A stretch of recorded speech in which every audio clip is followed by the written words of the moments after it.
Title: The Unseen Horror. As I stood on the shoreline, watching the sun dip below the horizon, I had no inkling of the terror that awaited me. My loyal dog, Aysha, stood beside me, her tail wagging with unbridled excitement. We had often enjoyed our evening walks on the beach, but this night would be different, horrifyingly different. The tranquil sea, glistening under the fading sunlight, held a deceptive calm. There was an eerie stillness in the air, one that even Aysha seemed to sense. Her ears perked up, and she began to whimper, an unusual behavior for my usually fearless companion. I brushed off Aysha's unease as a product of an overactive imagination, but I couldn't ignore the sense of foreboding that had settled over me like a shroud. It was as if the world held its breath, waiting for something terrible to unfold. As the minutes passed, the sea began to recede, revealing an expanse of wet sand that stretched far beyond what I had ever seen. It was as though the ocean was retreating, taking refuge from an impending menace. I should have taken heed of nature's warning, but curiosity held me captive. Aysha's whimpers grew more frantic, and she tugged at her leash, desperate to flee the shoreline.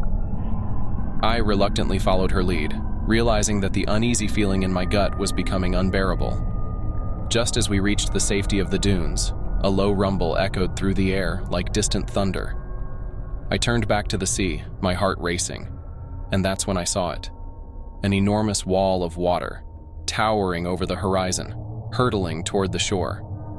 The adrenaline surged through my veins and panic consumed me. I knew we had seconds, mere seconds, to escape the impending tsunami. I released Aysha from her leash, and with a final, desperate look, she bolted toward higher ground. I followed, my legs pumping, every muscle screaming in agony.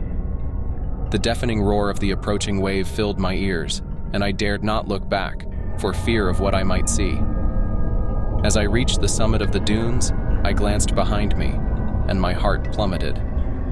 The tsunami had devoured the shoreline, swallowing everything in its path. Buildings, trees, and the very sand we had stood upon were now lost to the relentless surge.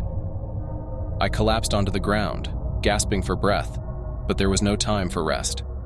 Aysha returned to my side, her fur soaked and eyes filled with dread. Together we ventured further inland, away from the devastation that continued to unfold. The night descended, shrouding us in darkness, but the horrors were far from over. In the distance, we could hear the anguished cries of others who had fallen victim to the tsunami. I prayed that help would arrive soon, that we would not be alone in this nightmare. Hours turned into an eternity, and just when I thought our ordeal couldn't get any worse, I noticed a change in Aysha. Her eyes, once filled with fear, now held a sinister glint. Her friendly demeanor had vanished, replaced by an unsettling coldness. I recoiled as Aysha lunged at me, teeth bared, a vicious growl escaping her throat. In my shock and terror, I stumbled backward, realizing that my loyal companion had become something unrecognizable, a creature driven by an insatiable hunger for flesh. With every ounce of strength I could muster, I fought off Aysha's relentless attack, my heart breaking with each blow. It was as if the tsunami had stolen not only the shoreline, but the very essence of my beloved dog. Morning eventually broke, revealing a landscape forever altered by the tsunami's wrath. As rescue teams arrived to assess the damage and offer aid to survivors, I was left to grapple with the trauma of the previous night. Aysha's fate remained a mystery.